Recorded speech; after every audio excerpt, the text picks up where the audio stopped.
Hello friends, कैसे हो आप सब लोग।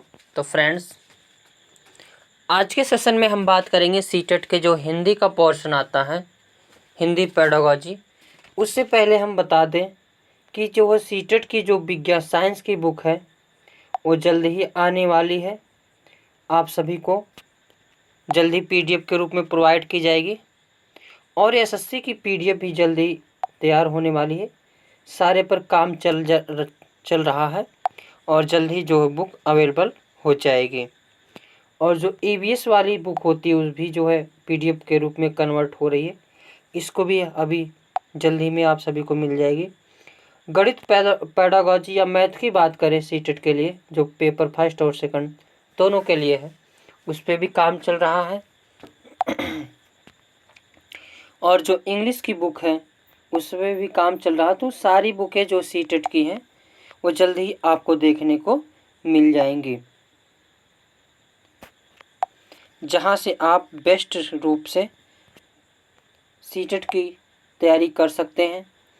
और हम अभी यूपीपी की तैयारी भी करवाए थे और अच्छा स्कोर पाए थे। एक दो नहीं, 90 से 100 क्वेश्चन, यानी जितने भी क्वेश्चन अगर सब लोग जानते हैं उतने क्वेश्चन मैं मैराथन में अपने करवा करके उतने क्वेश्चन जो है अटेम्प्ट करवाया था। इसी प्रकार पिछली बार जब सीटेट हुआ था उसमें भी मैंने करवाया था और अच्छा खासा जो है क्वेश्चन फंसाए थे। और ये कहने वाली बात केवल नहीं है, आपको सारा चीज़ जो है देखने को मिल जाएगा। आप एक बार इसको जब पढ़ेंगे, इस वीडियो को देखेंगे, तो खुद ही आपको पता लग जाएगा हाँ जो वीडियो की क्वालिटी है या जो कंटेंट है वो बेस्ट कंटेंट है। तो इसमें हम इस सेशन में देखेंगे भाषा हिंदी। जो भाषा लैंग्वेज हिंदी है उसमें हिंदी का पोर्शन में जो पेडागोजी आती है उस पर आज का सेशन होने वाला है। तो इसमें पहला टॉपिक है भाषा अधिगम एवं भाषा अर्जन। हर एक पॉइंट इसमें का जो है मोस्ट इम्पॉर्टेंट पॉइंट है। सभी पॉइंट को देखना है और अच्छी तरह उस पॉइंट को याद कर लेना है। जो इसमें पॉइंट लिखा गया यही पॉइंट आपको एग्जाम में देखने को मिल जाएगा। तो हर एक पॉइंट को हम देखते हुए चलते हैं आगे। भाषा अर्जन ऐसी प्रक्रिया है जिसके अंतर्गत बच्चा अपने आसपास के वातावरण परिवार में रहकर भाषा को सीखता है। वह दूसरों का अनुसरण करके भाषा को सीखता है। भाषा अर्जन एक प्राकृतिक प्रक्रिया है।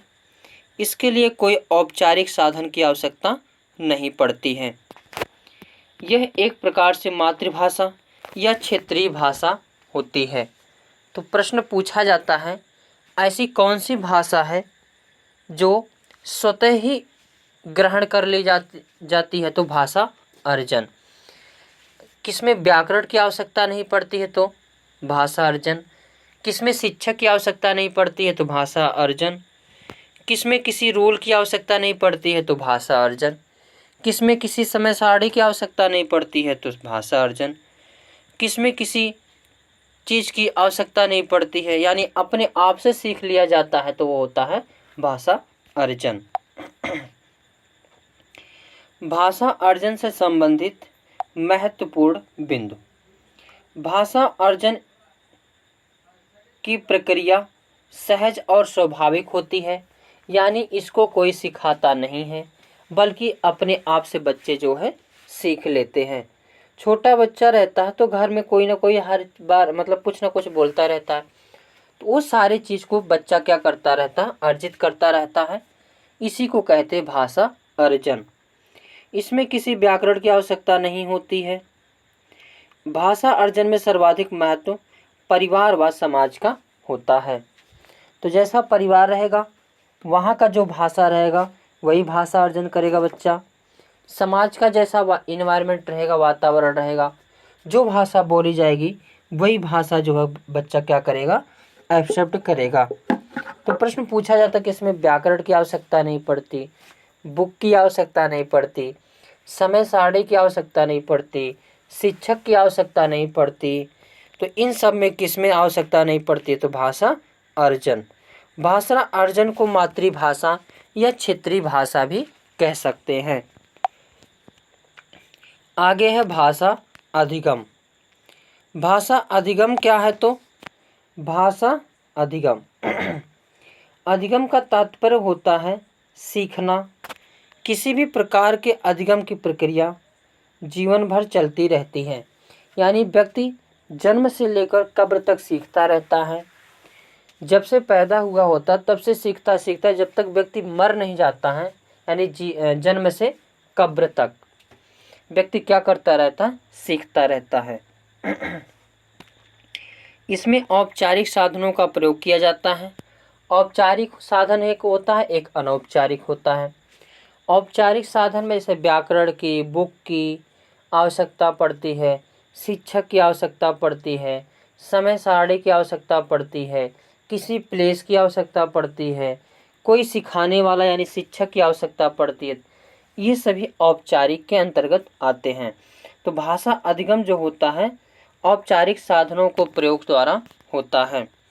भाषा अधिगम में नियम और व्याकरण का प्रयोग किया जाता है, यानी भाषा अधिगम में नियम और व्याकरण जो है होते हैं, जबकि भाषा अर्जन में नियम और व्याकरण नहीं होते हैं। भाषा अधिगम को द्वितीय भाषा के नाम से भी जाना जाता है। ये भी पॉइंट याद रखना, मोस्ट इम्पॉर्टेंट।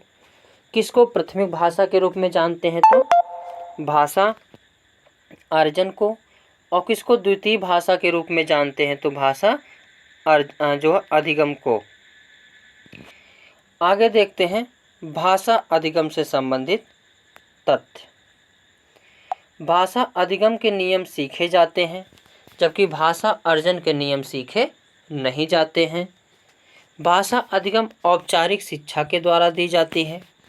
औपचारिक शिक्षा वह शिक्षा होती है जिसमें समय सारणी की हो, जिसमें शिक्षक हो, जिसमें किसी एक विशेष प्लेस पर दिया जाता हो, जिसमें कोई अनुशासन रोल नियम हो।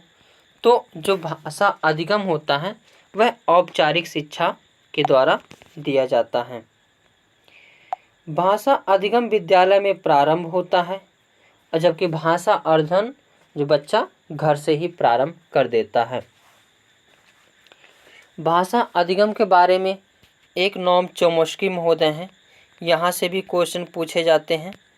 तो नोम चोम्स्की महोदय का एक वीडियो इसी यूट्यूब चैनल पर डिटेल में है, वहाँ से आप देख सकते हैं। आगे चलते हैं, देखते हैं और पॉइंट। भाषा अधिगम में बच्चों को प्रयास करना पड़ता है, जबकि भाषा अर्जन में बच्चों को प्रयास करना नहीं पड़ता है। इसमें व्याकरण की आवश्यकता होती है, जबकि भाषा अर्जन में कोई व्याकरण की आवश्यकता नहीं पड़ती है। भाषा अधिगम में शिक्षक, विद्यालय, पाठ्यपुस्तक, पाठ्यक्रम, शिक्षण पद्धतियाँ आदि की भूमिका रहती है, जबकि भाषा अर्जन में न शिक्षक होते हैं, न विद्यालय होता है, न पाठ्यक्रम, न पाठ्यपुस्तक, न शिक्षण पद्धतियाँ, ये सब जो भाषा अर्जन में नहीं होते हैं, जबकि भाषा अधिगम में इन सभी की आवश्यकता होती है। आगे है अधिगम के प्रकार। क्या है? तो अधिगम के प्रकार। अधिगम जो है 3 प्रकार से किया जाता है, यहाँ से भी मोस्ट इम्पॉर्टेंट पॉइंट पूछे जाते हैं। एक होता है क्रियात्मक अधिगम, एक होता है शाब्दिक या वाचिक अधिगम, एक होता है विचारात्मक अधिगम। जो क्रियात्मक अधिगम होता है और दूसरा होता है शाब्दिक या वाचिक अधिगम, और एक होता है विचारात्मक अधिगम। तो क्रियात्मक अधिगम में सीखने के लिए क्रियाओं के स्वरूप और क्रियाओं की गति पर ध्यान दिया जाता है। तो क्रियात्मक अधिगम यानी क्रिया रूप से करके अधिगम जो होता है उसे हम क्रियात्मक अधिगम कहते हैं। उसके बाद है शाब्दिक या वाचिक अधिगम। इसमें सीखने में संकेतों, चित्रों, शब्दों, अंकों आदि के माध्यम से जो है सीखा जाता है। शाब्दिक मतलब कोई संकेत शब्द का प्रयोग किया जाता है। वाचिक मतलब बोल करके, जैसे हम पढ़ा रहे हैं, पीडीएफ में लिखा है और मैं बोल भी रहा हूँ, तो बोलकर और पढ़कर जो होता है शाब्दिक अथवा या वाचिक अधिगम।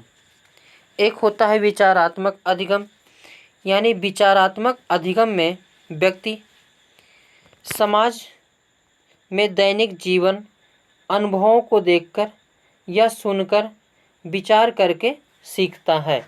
विचारात्मक में सिंपल समझिए, कोई भी बातों को, जैसे आदमी को जब धक्का लगती है, ठेस लगती है, तभी सुधरता है, तभी उसका दिमाग क्लिक करता है, तभी वह जो है सोचता है और विचार करता है। तो जब व्यक्ति को धक्का लगता है, या इस स्टेज में हम सब लोग जो हैं इसमें भी धक्का लगता है और टेंशन होती है, तो मन में विचार अच्छे अच्छे आते हैं कि ऐसे नहीं ऐसे किया जाए, ऐसे नहीं ऐसे किया जाए। तो विचारात्मक अधिगम में क्या है कि व्यक्ति समाज और दैनिक जीवन में जो क्रियाएं होती हैं उसके आधार पर अपने मन में विचार करता है और विचार करने के बाद जो है अधिगम करता है, उसे हम कहते हैं विचारात्मक अधिगम। उसके बाद भाषा अधिगम एवं भाषा अर्जन के संदर्भ में विद्वानों के विचार। वाइगोत्स्की महोदय के अनुसार ये सारे मोस्ट इम्पॉर्टेंट हैं, सभी को बिल्कुल याद कर लेना है पॉइंट को।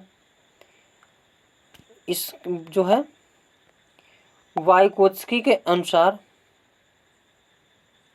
सॉरी दोस्तों, थोड़ा सा इसमें जो है क्या हो गया,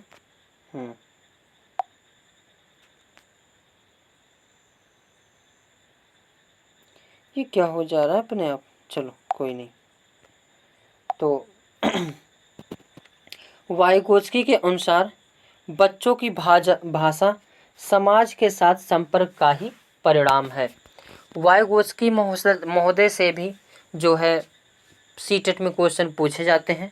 इनका भी कंप्लीट वीडियो इसी यूट्यूब चैनल पर आपको मिल जाएगा वाइगोत्स्की के नाम से।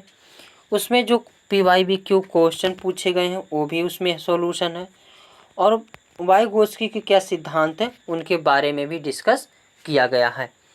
तो वाइगोत्स्की ने बताया कि बच्चों में जो भाषा का विकास होता है उस समाज के संपर्क से ही होता है।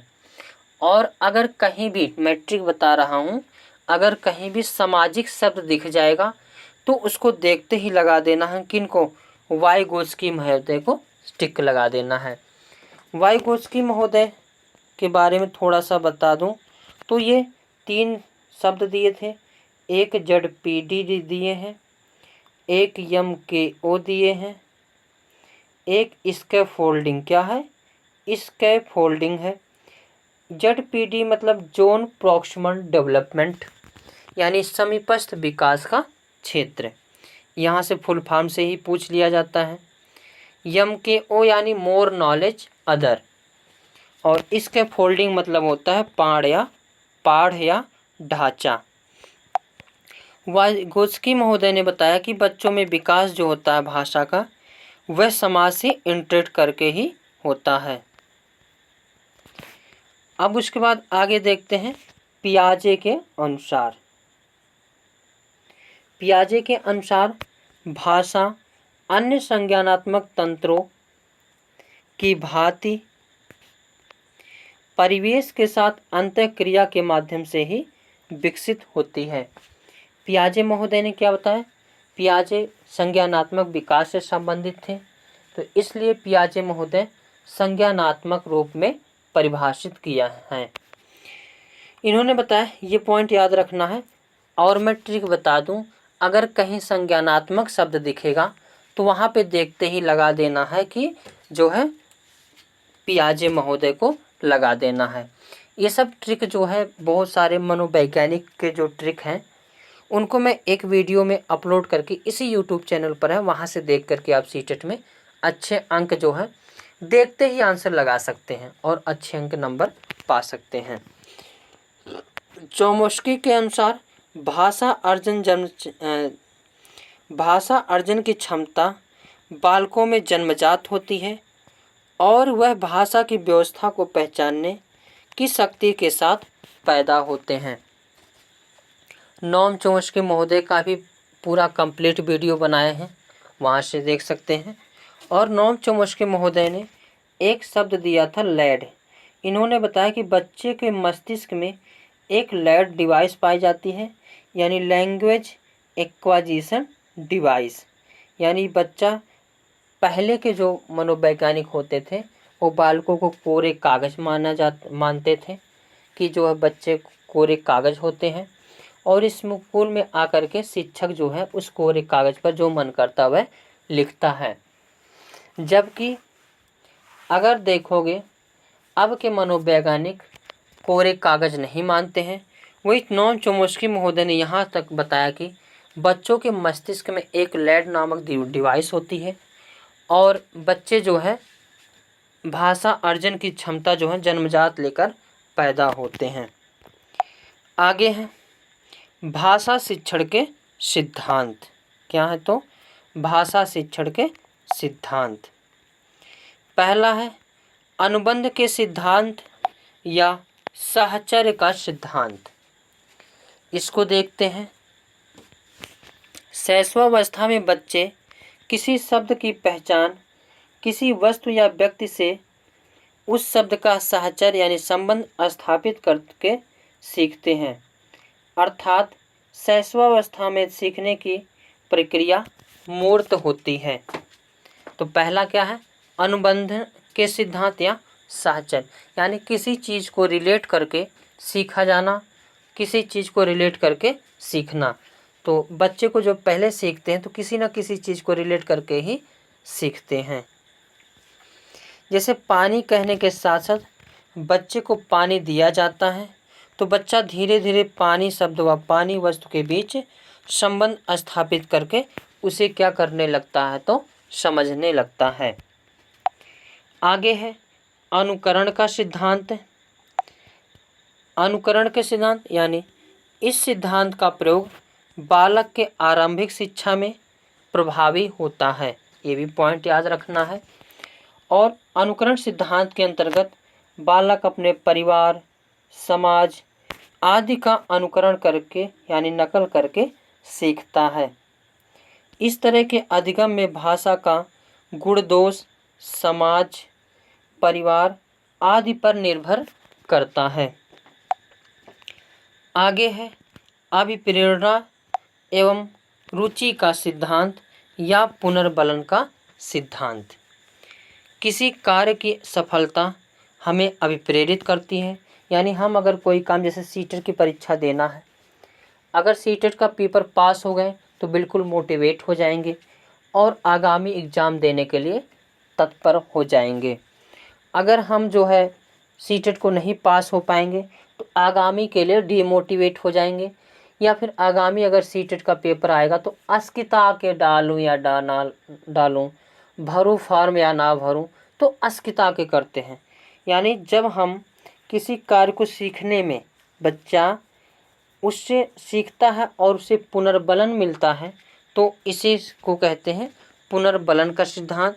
यानी बच्चा, जैसे अगर किसी छोटे बच्चे को गाली दे रहा है तो उसको मार दोगे तो फिर वो उसके बाद उस गाली को बच्चा नहीं देता है। जबकि अगर बच्चा कह रहा हाँ अच्छा ये करना चाहिए और उसमें शाबाश शाबाश कह रहे हो तो उसको अगर पुनर्बलन मिलता है तो उस कार्य को करने के लिए वह क्या होता है, प्रेरित होता है। तो इसीलिए कहा गया है कि जो पुनर्बलन का सिद्धांत भी जो भाषा अर्जन में सहायक होता है। अगला है क्रियाशीलता का सिद्धांत। यानी यह सिद्धांत करके सीखने पर बल देता है। जब बालक किसी कार्य को स्वतः करके सीखता है तो उसे जल्दी और आसानी से सीख व समझ लेता है। अतः बालकों को सदैव खुद करके सीखने के लिए पर्याप्त अवसर देना चाहिए। जैसे बालक जो होता है, अगर उसको खिलौना दे दिया जाए तो वह तोड़ फोड़ करके उसको सीखता रहता है, बनाता रहता है, तोड़ता रहता है। तो उस चीज़ों को बच्चा क्या करता, आसानी से अर्जन कर लेता है, आसानी से सीख लेता है। इसीलिए एनसीईआरटी, एनईपी सभी जो है बातें करती हैं कि भाषा को जो बच्चों को सिखाने के लिए अवसर दिया जाना चाहिए और बच्चा जैसा करना चाहे वह उसे वैसा करने दिया जाना चाहिए। आगे है अभ्यास का सिद्धांत, यानी बच्चा जितना अभ्यास करेगा उतना ही भाषा को अर्जन कर लेगा और जितना अभी हम ही लोग जो अभ्यास करते रहते हैं वह अपने आप होता रहता है। तो अभ्यास का सिद्धांत में यानी अभ्यास करके जो है सीखा जा सकता है। अगला है आवृत्ति का सिद्धांत, यानी भाषा सीखने में आवृत्ति बहुत महत्व रखती है। सीखी हुई बात को जितना अधिक दोहराया जाएगा वह उतना देर तक याद रहेगी। इसलिए भाषा शिक्षण में पुनरावृत्ति पर विशेष ध्यान दिए जाने की आवश्यकता होती है। जब हम किसी काम को बार बार करते रहते हैं, वही एक पहले कहावत थी ना, रसरी आवत जात से जड़ जो है पत्थर पर पड़त निशान और जड़मत क्या कैसे है, कि मतलब रसरी जो है पत्थर पर अगर घिस आती जाती रहती है फिर भी उस पे निशान पड़ जाती। इसीलिए इसी से यह कहा गया है कि अगर हम जितनी बार रिपीट करेंगे उतना अधिक वह हमें जो है सीख मिलेगा। उसके बाद अगला है अनुपात और क्रम, जो है क्रम सिद्धांत। भाषा कौशल के चारों प्रारूपों यानी श्रवण, वाचन, पठन और लेखन, इसको मोस्ट इम्पॉर्टेंट कर लेना। LSRW, लिस्टनिंग, स्पीकिंग, रीडिंग और राइटिंग। LSRW, ये ट्रिक को याद रख लेना है कि बच्चा पहले, हालांकि इसका कोई क्रम नहीं होता है, लेकिन सीटेट माना है तो जैसे माना वैसे ही करना पड़ेगा। पहले बच्चा सुनना सीखता है, फिर बोलना सीखता है, फिर लिखना जो है पढ़ना सीखता है, फिर बच्चा क्या करता है, लिखना सीखता है। आगे है भाषा के कार्य एवं इसके विकास में बोलने व सुनने की भूमिका। भाषा के कार्य क्या क्या है, इन सभी को देखते हैं।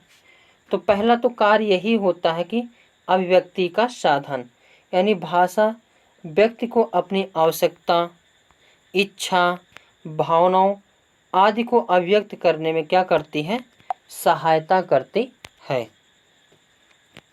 सामाजिक संबंध स्थापित करने में सहायक, भाषा जो है सामाजिक संबंध यानी आपसी व्यवहार, आपसी बोलचाल, आपसी विचार यानी समाज में संबंध बनाने के भी काम आता है। भाषा मानव विकास का मूल आधार है। भाषा की शक्ति के माध्यम से ही मनुष्य प्रगति के पथ पर अग्रसर हुआ है। भाषा के अभाव में मनुष्य विचार नहीं कर सकता और विचार के अभाव में अपने ज्ञान विज्ञान के क्षेत्र में प्रगति भी नहीं कर सकता। इसीलिए भाषा को कहा गया है कि भाषा मानव विकास का मूल आधार है। अगला है ज्ञान की प्राप्ति में सहायक। तो भाषा जो है नए ज्ञान की प्राप्ति में के लिए भी बहुत ही आवश्यक है। शिक्षा प्राप्ति में सहायक, शिक्षा प्राप्त करने में भी भाषा आवश्यक होती है। बिना भाषा के अपनी बातों को संप्रेषण नहीं कर सकते, तो ना ही ज्ञान प्राप्त कर सकते हो, ना ही शिक्षण कार्य कर सकते हो। मानव सभ्यता एवं संस्कृति के पहचान है, यानी भाषा एक जो है, जैसे जैसे मानव समाज ने अपनी भाषा में प्रगति की वैसे वैसे उसकी सभ्यता एवं संस्कृति में विकास हुआ, ज्ञान विज्ञान के क्षेत्र में प्रगति हुई और श्रेष्ठ साहित्य का भी सृजन हुआ है। तो मानव में सभ्यता और संस्कृति की पहचान भी होती है। जैसे संस्कृति वैदिक लोगों की है, उर्दू मुस्लिम लोगों की है, तो भाषा जो है संस्कृति की पहचान भी होती है। भाषा विकास में सुनने की भूमिका। बच्चा अपने परिवार व समाज के लोगों को बोलते हुए सुनता है तथा उनका अनुकरण करता है और बोलने की कोशिश करता है। सुनने के माध्यम से बच्चे में शुद्ध उच्चारण करने का कौशल का विकास होता है। सुनने के माध्यम से ही बच्चा बोलने में आने वाली उच्चारण संबंधी अशुद्धियों को दूर करने में सफल भी होता है। सुनने के माध्यम से ही एक बालक के शब्द भंडार में क्या होती है, वृद्धि होती है, जिससे उसकी भाषा विकास में भी वृद्धि होती है। सुनना ध्वनि के विभेदीकरण का सबसे अच्छा माध्यम है। इसके द्वारा बालक स्वर के उतार चढ़ाव को सीख जाता है। सुनने के माध्यम से बच्चा दूसरों की भावनाओं, विचारों को जान पाता है।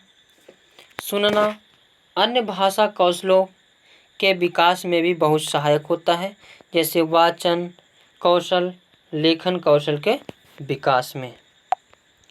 तो आज के सेशन में बस इतना ही है। अब उसके आगे जो है नेक्स्ट सेशन में हम लोग देखेंगे। तो थैंक यू फॉर वाचिंग।